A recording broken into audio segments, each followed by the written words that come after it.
बिस्मिल्लाहिर्रहमानिर्रहीम। अस्सलाम वालेकुम।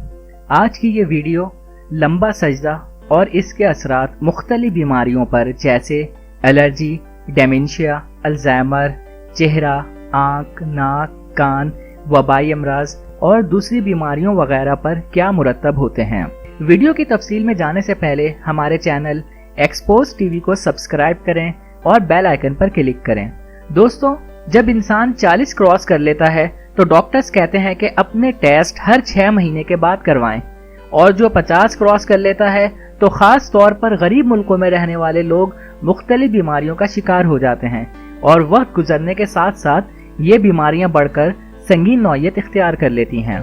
इन बीमारियों में दिल के मर्ज, आँख के अमराज, मुख्तलिफ किस्म की एलर्जीज, साइनस, चेहरे पर झुर्री, आँखों के नीचे हल्के, याददाश्त के मसाइल, अल्जाइमर, डेमेंशिया वगैरह। बुढ़ापे में हर 3 में से एक बंदे को अल्जाइमर या डेमेंशिया होना ही होता है। लिहाजा मेरी ये वीडियो पूरी देखें। खास तौर पर ये दोनों बीमारियां दिमागी कमजोरी की वजह से होती हैं। एक मुसलमान डॉक्टर ने अपनी वीडियो में बताया कि दिमागी कमजोरी को दूर करने का वाहिद तरीका लंबा सजदा करना है। दलील के तौर पर उन्होंने ये कहा कि हमारा दिल कशिश सकल यानी ग्रेविटी के खिलाफ खून को दिमाग तक पंप इतने ठीक तरीके से नहीं करता कि जितना हम जब सजदे में चले जाते हैं तब करता है। ये बात तो भली मालूम हुई।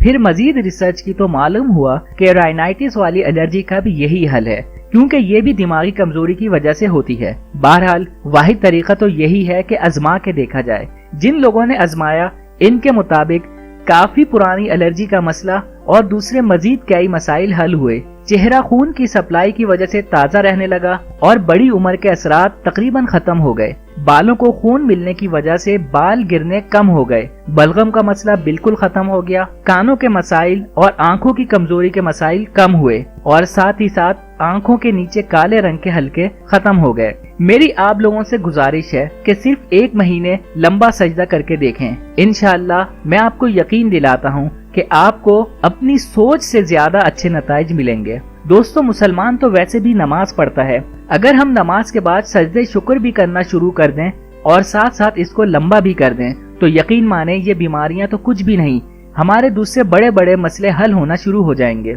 दोस्तों, याद रखें, कायनात में जो कुछ भी है वो अल्लाह रब्बुल आलमीन का है। सब कुछ अल्लाह की मखलूक है, चाहे वो कोई वबा हो या बीमारी या कोई परेशानी, सब अल्लाह ही की तरफ से होता है और सब ने अल्लाह ही की तरफ लौट कर जाना है। हमें सिर्फ इसको राजी रखने की कोशिश करनी चाहिए। तो दोस्तों, लंबा सजदा करने से अल्लाह तो राजी होगा ही होगा, साथ में बीमारियां भी दूर होंगी और अल्लाह ने चाहा तो आपके दूसरी परेशानियां भी हल हो जाएंगी।